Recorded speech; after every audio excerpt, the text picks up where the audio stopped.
Január van, a tél közepén járunk, és bizony téltábornok bekeményített, napközben sem enged a szorításából, olyannyira, hogy napközben sem tud fagypont fölé emelkedni a hőmérséklet, ami megtette hatását, és a kiskolasi sóstójegét, amelyen állok, vastagra hizlalta. De nem csak ennek a tónak, hanem minden környékbeli tónak a felszínét bizony most már vastag jégpáncél borítja. De bármilyen hihetetlen, van az országban néhány olyan tó, amelyeket ráadásul nem is táplálnak melegvízű források, és mégis horgászatra alkalmasak. Na, egy ilyet szeretnék most meglátogatni, ott próbálok ebben az évben először pontyokat fogni. Ne feledjétek, mert horgászni minden időben jó. Na, kövessetek!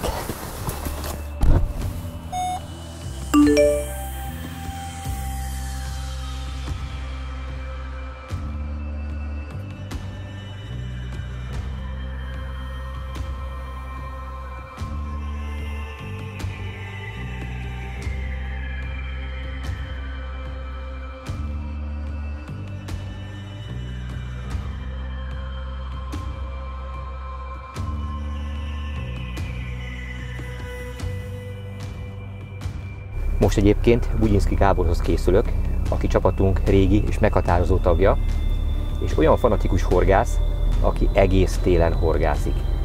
Nagyon komoly gyakorlattal bír a hidegvízi horgászatokban.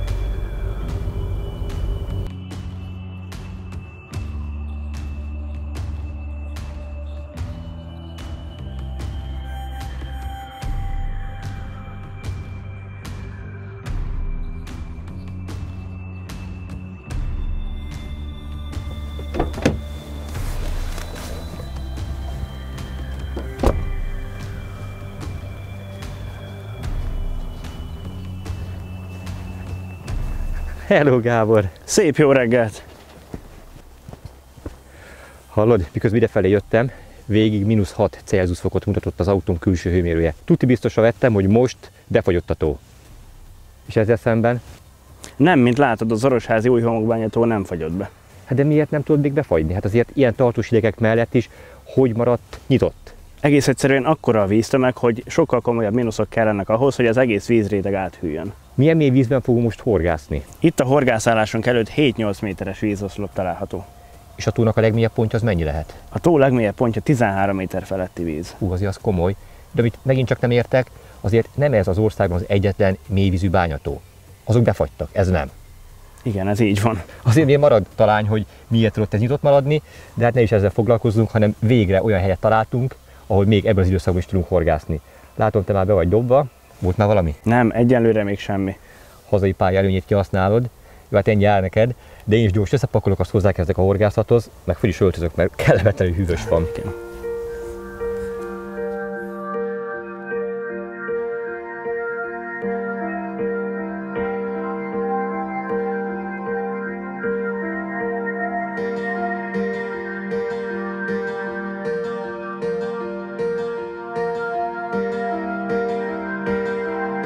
Na, én is végre elkészültem. Gábor, te mire csalizol, hogy csinálod? Már is mutatom, úgy is frissítenem kell.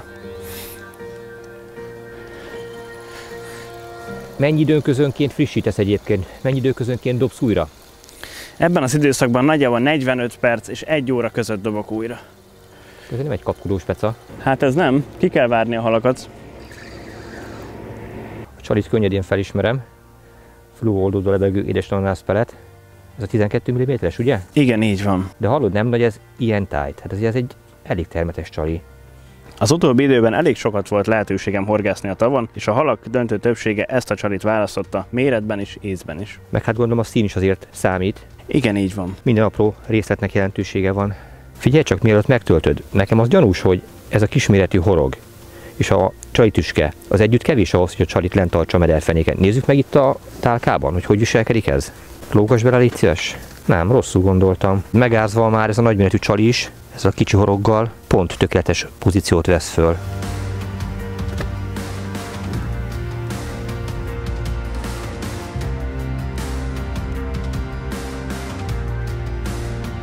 Miért került a folytott csonti a kosárba? Azt tapasztaltam, hogy sokkal hamarabb van kapás így. Oké, én elfogadom, akkor használd így.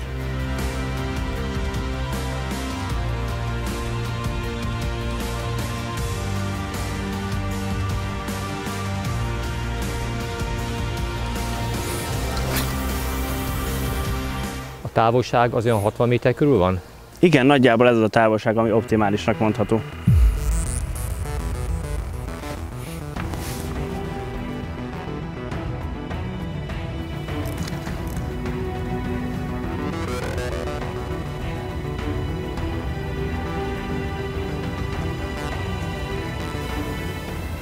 Ez még fölfelé törekszik, kicsit megfaragom.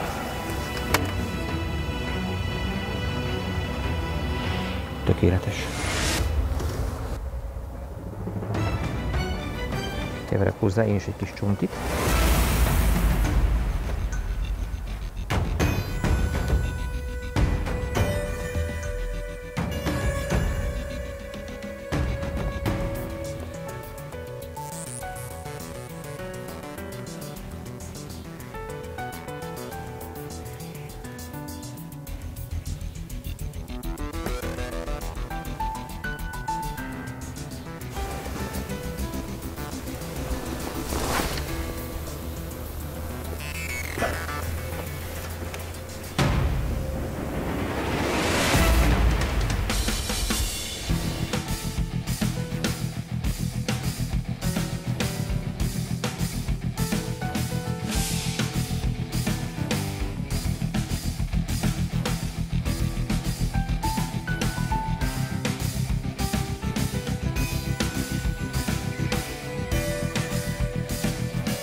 Döbbenetes, hogy mennyit fejlődött a horgászat az elmúlt egy évtizedben, vagy akár csak az utóbbi néhány évben.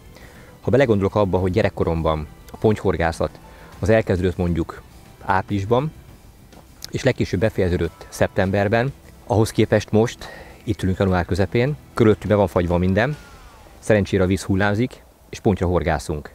Ez nem csak hogy gyerekkoromban, hanem még néhány évvel ezelőtt is elképzelhetetlen lett volna. Határozottan emlékszem arra, hogy amikor elindítottuk a Hidegvízi Pontyhorgászat Féderrel című filmsorozatomat, az emberek döntő többsége kételkedve fogadta, hogy olyan zöld körülmények közepette, mint amit azokban a filmekben láttak, valóban lehetett pontyokat fogni. Míg most ez teljesen szokványos. De mi változott az elmúlt években, évtizedekben? Hát csupán annyi, hogy olyan hatékony csalogatanyagok kerültek piacra, amelyek hideg vízben is garantáltan működnek. Emellett olyan hatékonyak lettek a pontyfogó módszerek, és olyan magas szintre lettek azok fejlesztve, hogy tulajdonképpen egész évben lehet azokkal reális eséllyel pontyra horgászni. Ennek az egyik legjobb példája az a féder technika, amellyel most is horgászunk. Időközben az eszközök is olyan szintre fejlődtek, hogy például egy ilyen érzékeny, vékony bottal némi túlzással nincs elérhetetlen távolság, rendkívül rugalmas, így akár a legkisebb horoggal, a legvékonyabb horogelőkével is lehet úgy horgászni, hogy alatt nem veszítjük el, de ami ettől talán még fontosabb, hogy olyan a jelzőrendszere, amely a legóvatosabb kapásokat is jelzi. Elgondolkodtató, és gyakran fölötlik bennem, hogy vajon mi lett volna, hogyha ugyanazok a csalik, ugyanazok az etetőanyagok, amelyekkel most horgászunk, mondjuk 20 évvel ezelőtt is a rendelkezésemre álltak volna. De az akkori botokkal, orsókkal és végszerékkel kellett volna horgászni. Vajon akkor is tudtam volna ennyi halat fogni? Nagy a valószínűséggel nem, mert ezeknek az eszközöknek, végszerékeknek, csaliknak együtt kellett olyan szintre fejlődni, hogy együtt alkalmazva reális esélyt nyújtsanak ilyen körülmények közepette és a halfogásra.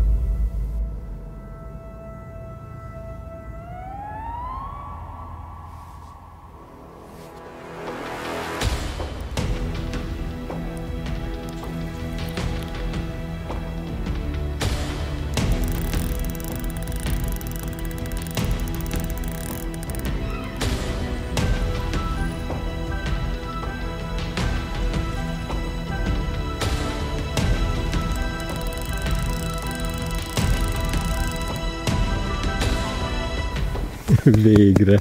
Csak sikerült, elhúzta. Júj. Ebben a nagy hidegben. Hogy érzed? Jó halnak tűnik, határozottan. Hozom merítőt, jó? Rendben. Az elején nagyon megijedtem, mert beleállt a bot rendesen.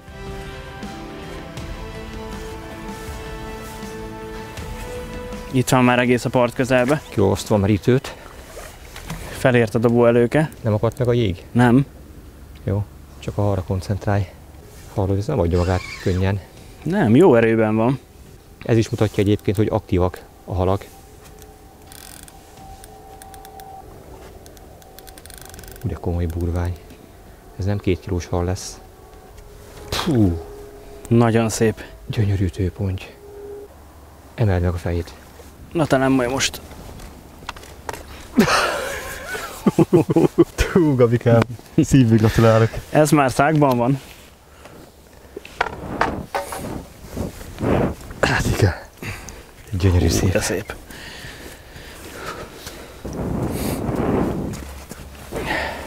Intézd a sorsát most már. Gyönyörű, sötét színű. Szépen szájszélbe akadt. Kis vékony húsóra milyen jól tart. Jéghideg ponty. Januárban hallod, ilyen gyönyörűséget fogni. Fú, csodaszép. Azért látszik, hogy téged szeretnek itt a pontyok. Remélem, nekem is lesz hozzá szerencsém. Gábor, ez csak idő kérdése. Kitartóak vagyunk. Gyönyörű hal. Már engedem is vissza.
Nem fázol, Gábor? A lábamat már érzem.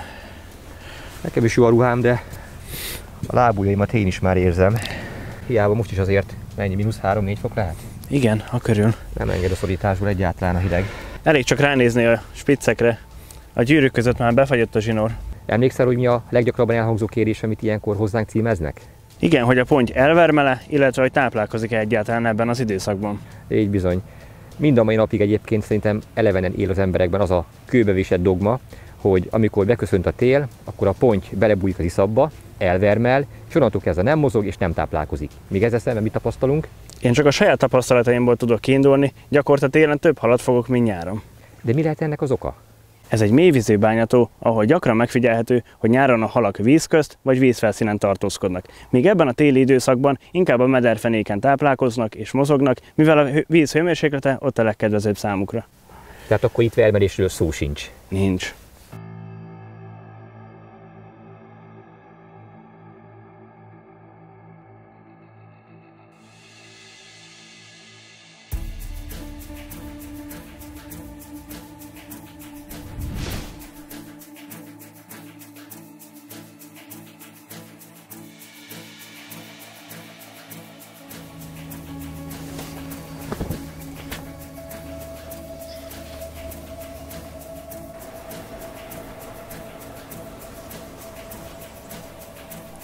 Az év első pontja a horgomon. Legalábbis semmi, hogy ponty lesz. Mi más lehet még ilyenkor? Ez egészen biztos, hogy ponty lesz. Kárász? Nem valószínű egyébként. Főleg nem ilyen nagy, mi? Igen. De boldog vagyok. Nagyon zoldak a körülmények. Utoljára, amikor légből horgáztam, akkor éreztem magamat így. Itt van már a közelben. Készülök lassan a merítővel.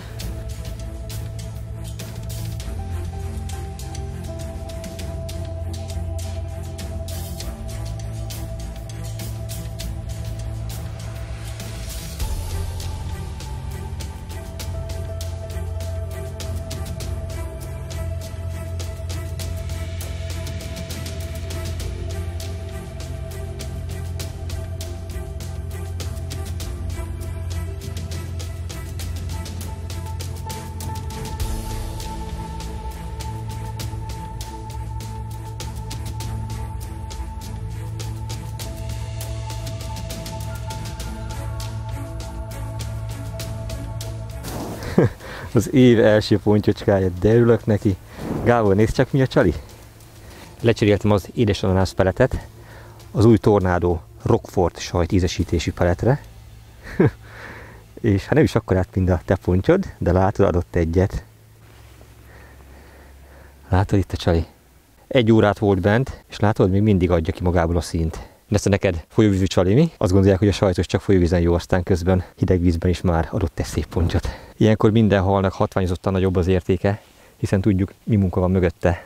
Ez is egy nagyon szép ponty. Gratulálok, Gábor, az első orosházi pontyodhoz. Köszönöm szépen, Gábor.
Esik szó azokról a csalogatanyagokról, amelyeket itt a mai nap folyamán használtunk. A kiindulási alap egyértelműen Gábor hasznos tapasztalataira épült, amelynek a lényege, hogy nagyon erőteljes, intenzív, halas, májas jellegű csalogatanyagok kellenek az itteni halaknak még ebben az időszakban is. Ezen információk alapján próbáltam a lehető legjobban leegyszerűsíteni azt a pár csalogatanyagot, amit végül bekevertem, de persze szokás szerint mindig egy kicsit túlbonyolítom, de a halak minden alkalommal választ adnak arra, hogy mi az, ami igazából kell nekik.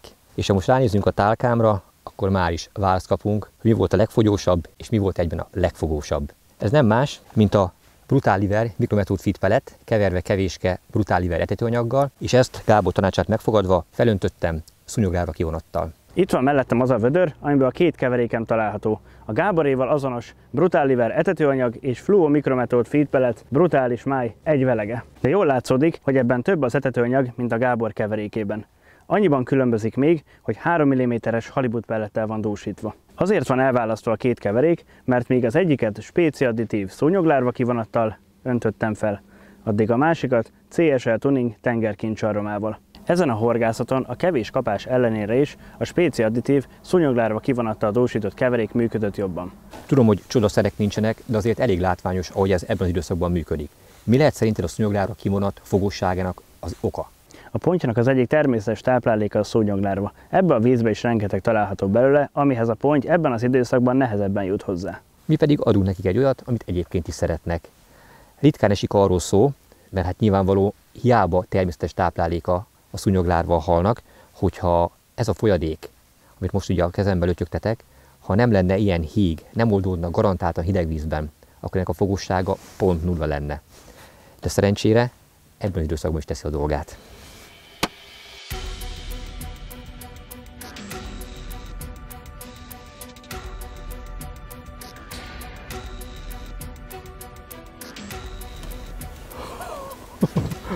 Milyen jó görbítős kapás volt. Januárban ilyet látni.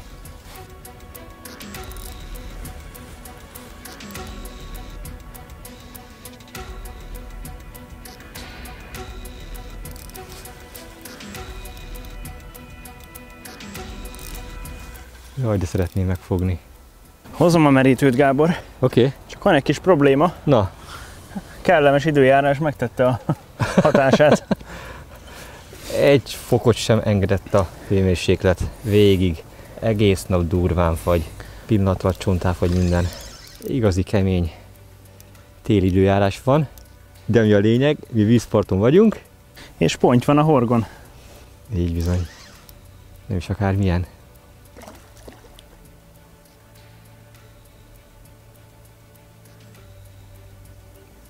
Várja. Most. Ez benne van. Oké. Ez már a miénk. Segítek. Így azért hosszabb nyíl nélkül már könnyebb mozgatni. Ez igen. Ez eddig szerintem a mai legnagyobb. A csali már oda lett. De szerinted mi volt? Megint a Rockford sajt ízesítésű tornádó csali. Igazán ínyenc pontyok. Na, meg is tudjuk mérni a hosszát a ponynak. Ha a farokúszonyát is belemérem, akkor bizony 70 cm a ponynak a hossza. Ez igen. Gyönyörű vaskos téli tőponty. Gyere Gábor, gyere! Közös munka, gyümölcse, hibátlan minden porcikája. Gyönyörű. Mekkora élmény, hallod? Ebben az időszakban ilyen gyönyörű halakra horgászni. Fantasztikus. Minden elismerés van a tógazdának, gyönyörű halak élnek ebben az orosházi homokbányatóban. Ezeknek a téli horgásznapoknak egy szépség hibája van, hogy a horgászatra fordítható idő az nem túl sok, 6-7, maximum 8 óra hossza. Elkezdünk mikor 8-9 óra körül horgászni, 16 órakor meg már szinte tök sötét van, és be kell fejezni a horgászatot. Bár megmondom neked tök őszintén, hogy ebből a horgászatból a mai nap folyamán pont elegendő volt. Nyilván nem lenne ilyen hideg, szívesebben maradna az ember, de azért ez igencsak embert próbáló. Hiszen a levegő hőmérséklete egész nap nem emelkedett 0 Celsius fok felé. Viszont nincs okunk panaszra, hiszen olyan tartalommal tudtuk megtölteni a mai horgászatot, amiből akár mások is profitálhatnak. Nem mellesleg gyönyörű pontyokat is sikerült fognunk. Hát a legutolsó pontyom szerintem közel volt a 10 kilóhoz, bár nem szoktuk méregetni a halakat, hiszen nem az össztömegük, nem a súlyuk a meghatározó, hanem az az élmény, amely hozzájuk kötődik. És ez a mai nap folyamán fantasztikus volt. Köszönöm, Gábor. Ez egy igazán emlékezetes horgászat marad. Én is köszönöm a közös horgászatot. Ha tetszett a videó, lájkoljátok és iratkozzatok fel a csatornánkra. Figyelj, figyelj, kapása van!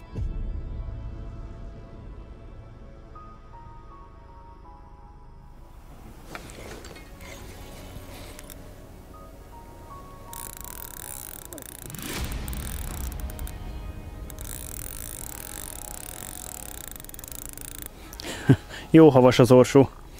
Az időjárás megtette hatását.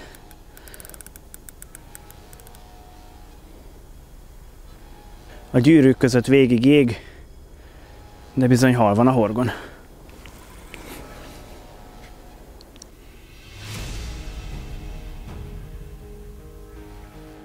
Gábor nagyon elment feléd. Figyelj, semmi gond. Az a lényeg, hogy fogd meg a halat. Próbálom visszafordítani. De nem nagyon akarja. De jó súlya van. Hányszor előfordult már az, hogy elköszöntünk, és a bent hagyott végszelékek végül mit adtak? Egy pontyot. Ennek a filmnek akkor van vége, amikor elvágjuk. Durván leszállt a köd, túlpartban már nem látszik semmi. Probléma van, Gábor. Nem jön be a csapó a jég miatt, a gyűrűk befagyva. Hozzad közelebb. Hozzad. Jaj, ponty is húzza. Már is?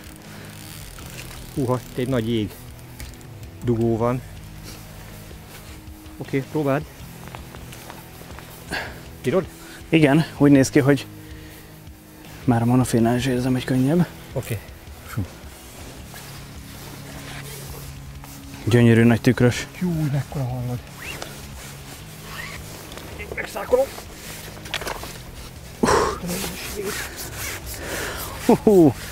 Hallod. Ez igen, barátom. Ezt a mindenségét, ekkor tükörpontyot. Gyarárban fogni. Micsoda hal. Jó, a vége jó. Óriási. Itt van még a csali. Hallod, milyen kicsire leoldódott? Ez nem lett több 8-10 mm-nél. Mennyi ideje volt bent? Másfél órát vártam erre a szép halra. Fú, de megérte, hallod. Segítek kiakasztani, hogy mielőbb vissza tudjuk engedni, jó? Gyönyörű hal. Bírsz vele? Nagy nehezen, de kézbe van. Júj, de vaskos jószág. Ó, ezt látná a tógazda. Meg lenne elégedve. Gyönyörűséges tükrös. Hú, hallod, ez méltó megkoronázása mai napnak. Tökéletes befejezés.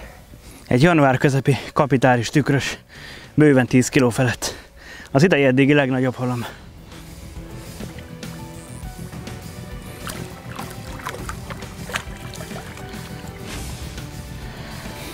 Na most van vége a filmnek. Vagy még nem, mert az egyik botod még bent van. Bármi megtörténhet még. Sőt, még az enyém is.